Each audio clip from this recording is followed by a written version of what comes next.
Friends, welcome to your own channel daily stock. तो दोस्तों, इस वीडियो के अंदर हम सिक्योर क्लाउड टेक्नोलॉजीज के बारे में बात करेंगे और जानेंगे कि आपको सिक्योर क्लाउड टेक्नोलॉजीज के अंदर इन्वेस्ट करना चाहिए या नहीं। चलिए शुरू करते हैं। देखिए, सबसे पहले हम ये जानेंगे कि ये कंपनी क्या काम करती है। देखिए, ये जो कंपनी है ये क्लाउड ट्रांसफॉर्मेशन की सर्विसेज प्रोवाइड करवाने का ये कंपनी काम करती है। और जो कंपनीज होती है जिन्हें ब्लॉकचेन या क्लाउड एंटरप्राइज से रिलेटेड कोई भी प्रॉब्लम्स होती है तो उससे रिगार्डिंग ये कंपनी सॉल्यूशन प्रोवाइड करवाती है। डिसीजन इंजीनियरिंग हो गया, यानी कि जो भी ये सर्विसेज होती हैं आईटी सर्विसेज, तो उसके रिगार्डिंग जो भी प्रॉब्लम कंपनी को आती है तो वो उससे रिगार्डिंग ये कंपनी सॉल्यूशन प्रोवाइड करवाने का ये कंपनी काम करती है। तो अब अगर हम कुछ नंबर्स के बारे में अगर हम बात करेंगे तो देखिए, सबसे पहले यहाँ पे एक जो आईटी सर्विसेज वाली ये कंपनी है तो वहाँ पे अराउंड 139 करोड़ का इस कंपनी के ऊपर डेट है। तो देखा जाए तो आईटी कंपनी के हिसाब से लगभग अगर आप देखोगे 300 से 350 करोड़ का इस कंपनी का रेवेन्यू है, तो वहाँ पर ये डेट का नंबर काफ़ी ज़्यादा आता है। क्योंकि अगर आप देखोगे जितना कंपनी का रेवेन्यू है उसमें से अगर आप देखोगे अराउंड 40 to 45% का रेवेन्यू है, तो उस पॉइंट ऑफ व्यू से देखा जाए तो ये एक बड़ा नेगेटिव पार्ट है। उसके अलावा अगर हम देखेंगे जो प्राइस टू बुक वैल्यू का नंबर है वो यहाँ पे 12.5 टाइम्स है और अभी तक कंपनी प्रॉफिटेबल नहीं हुई है। तो लगातार जो कंपनी की जो बुक वैल्यू है, यानी कि वो जो बुक वैल्यू जो कि नॉर्मली वहाँ पे ज़्यादा एसेट्स होते हैं तो वो इंक्रीज होता है, लेकिन अगर ये कंपनी प्रॉफिटेबल नहीं होगी तो वहाँ पे धीरे धीरे वहाँ पे एसेट का नंबर कम हो जाएगा। तो इसीलिए डेफिनेटली अगर आप देखोगे तो उस पॉइंट ऑफ व्यू से यहाँ पे लगातार बुक वैल्यू का नंबर गिर सकता है, तो ये काफ़ी कॉस्टली नजर आता है। और कंपनी लॉस में है तो पी रेशियो का नंबर हम यहाँ पे नहीं देख सकते। तो उस पॉइंट ऑफ व्यू से अगर आप देखोगे और जो प्रमोटर्स की होल्डिंग है लगभग 40% की होल्डिंग प्रमोटर्स के पास है, उसमें से अगर आप देखोगे तो 12.4% की जो होल्डिंग है वो प्रमोटर्स ने प्लेज की हुई है। तो यानी कि जब भी अगर प्रमोटर्स जनरली प्लेज करते हैं तो वहाँ पे एक तरीके से इन अ वे में डायरेक्शन मिल जाता है कि वहाँ पे उन्हें बाहर से पैसा नहीं मिल रहा है, यानी कि बाहर जो बैंक्स हैं या फिर कोई अदर सोर्सेज है तो वहाँ पे उन्हें पैसा नहीं मिल रहा और इसीलिए वो अपने शेयर्स को प्लेज करके वहाँ पे पैसा रेज करते हैं। तो ऑल ओवर अगर हम फिनेंशियल नंबर्स की बात करेंगे तो ये नंबर इतने अच्छे नजर नहीं आते हैं।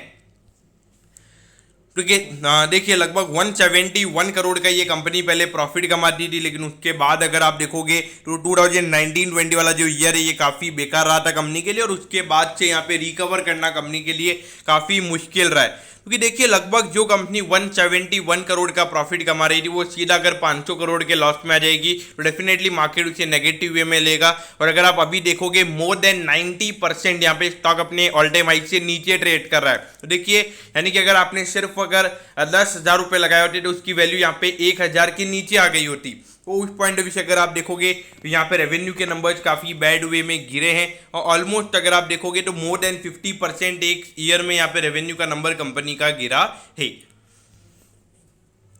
तो ये देखिए, पहले अगर आप देखोगे लगभग 150 करोड़ के रेवेन्यूज कंपनी के थे, लेकिन अभी अगर हम देखेंगे अराउंड 80 to 90 करोड़ का रेवेन्यू पर क्वार्टर ये कंपनी जनरेट कर रही है।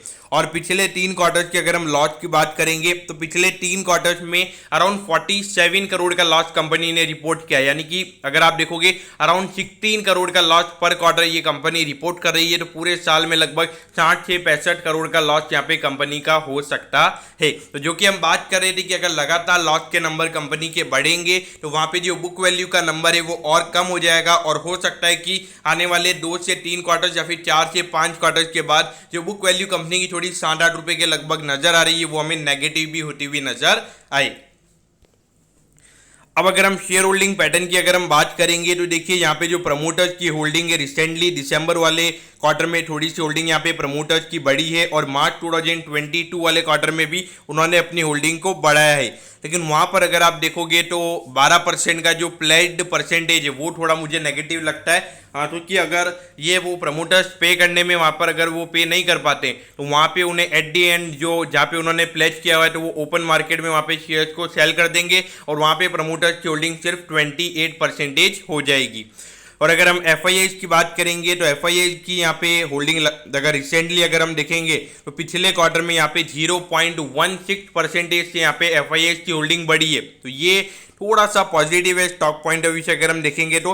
बाकी DIS की तो एक बार उन्होंने थोड़ी सी होल्डिंग थी, लेकिन वो उन्होंने यहाँ पे कम कर दी है। लेकिन एट दी एंड अगर हम देखेंगे जो हमारे रिटेल इन्वेस्टर्स है तो यहाँ पे काफी ज्यादा है। अगर आप पिछले 2 से 2.5 साल से देखोगे रिटेल इन्वेस्टर्स की होल्डिंग यहाँ पे काफी ज्यादा है। तो ये क्या हमें इंडिकेशन दे रहा है? इसका इंडिकेशन यही है कि अगर स्टॉक का प्राइस लगातार गिरता है तो वहां पे जो फॉलिंग नाइफ्स होते हैं वहां पे एट द एंड हमारे रिटेल इन्वेस्टर्स आके मार्केट को लिक्विडिटी सपोर्ट करवाते हैं और वो अपना पैसा लूज करते हैं। तो इसीलिए ये एक लाइव एग्जांपल है कि किसी भी फॉलिंग नाइफ में हमें पैसा नहीं लगाना है। भले वो स्टॉक एक बार वहां जाके रुक जाता है, मार्केट में अगर न्यूज वगैरह आती है तो कभी कभार 10 से 15% का प्रीमियम अगर आप दोगे तो कोई प्रॉब्लम नहीं है। लेकिन अगर आप पूरा श्योर हो कि अगर वो प्रीमियम दोगे तो हो सकता है कि वहां पे आप एक फिनोमिनल रिटर्न आप वहां पे जनरेट करें।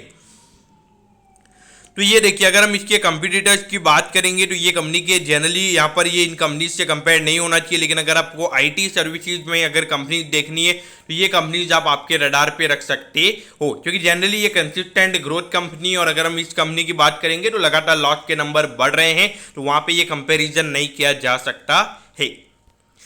तो देखिए यहाँ पर अगर हम देखेंगे तो अराउंड 80 ऑल टाइम हाई अगर आप देखोगे 1029 रुपये का इसका ऑल टाइम हाई है, यानी कि मोर देन 90% अपने ऑल टाइम हाई से ये स्टॉक गिरा है। तो पिछले कुछ साल से अगर आप देखोगे तो देखिए यहाँ पे ये इसी प्राइस के दौरान ये स्टॉक चल रहा है और ये देखिए किस तरीके का फॉलिंग नाइफ हमने यहाँ पे देखा है, जिस तरीके से यहाँ पे रैली हुई थी और यहाँ पे ये स्टॉक सीधा इधर आ चुका था। तो देखिए मेरे ख्याल से अगर देखा जाए तो ये आप ये मत सोचिएगा कि 93 रुपीज़ का ये स्टॉक है, 90 to 93 रुपीज़ का, तो ये यहाँ से 10 रुपये का नहीं हो सकता, ये यहाँ से 10 रुपये का भी हो सकता है। अगर यहाँ पे लगातार लॉस के नंबर कंपनी के और बढ़ते हैं तो वहाँ पे डेफिनेटली जो हमारे रिटेल इन्वेस्टर्स हैं वो भी लगातार सेल करते रहेंगे, फिर दूसरे नए रिटेल इन्वेस्टर्स आएंगे जो प्राइस को सपोर्ट करेंगे। लेकिन एट दी एंड वहाँ पर अगर ज़्यादा सप्लाई होगा वहाँ पे स्टॉक प्राइस गिरता रहेगा। और अभी जो कंपनी के परफॉर्मेंस है वहाँ पे इतना बिल्कुल भी नहीं लग रहा है कि कंपनी आने वाले टाइम पे प्रॉफिटेबल बनेगी। तो उस पॉइंट ऑफ व्यू से देखा जाए तो मेरे ख्याल से तो अभी इग्नोर करना ही सही रहेगा। अगर इन्वेस्ट करना ही है तो मेरे ख्याल से जो पान स्ट्रेटेजी होती है, यानी कि अगर आपने पान खा लिया तो उसके बाद में आप सोचते नहीं हो कि आपने पान क्यों खाया था, तो उस पॉइंट ऑफ व्यू से उतना पैसा लगाइए जितना लूज करने की कैपेबिलिटी रखते हो। आपको लगता है कि नहीं यार कंपनी में कुछ हो सकता है, यानी कि यहाँ से गिरने के चांसेस कम लगते हैं आपको ऐसा लगता है कि ये पूरी IT इंडस्ट्री अच्छे से परफॉर्म कर रही है तो ये कंपनी में भी एक अच्छी ग्रोथ आ सकती है, या फिर इस कंपनी में भी ये कंपनी सर्वाइव कर जाएगी, आपको ऐसा लगता है, उस पॉइंट ऑफ व्यू से उतना पैसा लगा सकते हो। लेकिन मेरे ख्याल से कुछ पर्टिकुलर अमाउंट या फिर कुछ पर्टिकुलर अपने पोर्टफोलियो में अलोकेशन लेना वो मेरे ख्याल से यहाँ पे गलत होगा। तो दोस्तों मैं होप करता हूँ कि सिक्योर क्लाउड टेक्नोलॉजीज के डिटेल एनालिसिस के बारे में आपको सब कुछ पता चल गया होगा। अगर आपकी कोई भी क्वेरीज है आप कमेंट कीजिए, मैं जरूर आपके कमेंट पर रिप्लाई करूंगा। ओके दोस्तों, thank you, have a nice day.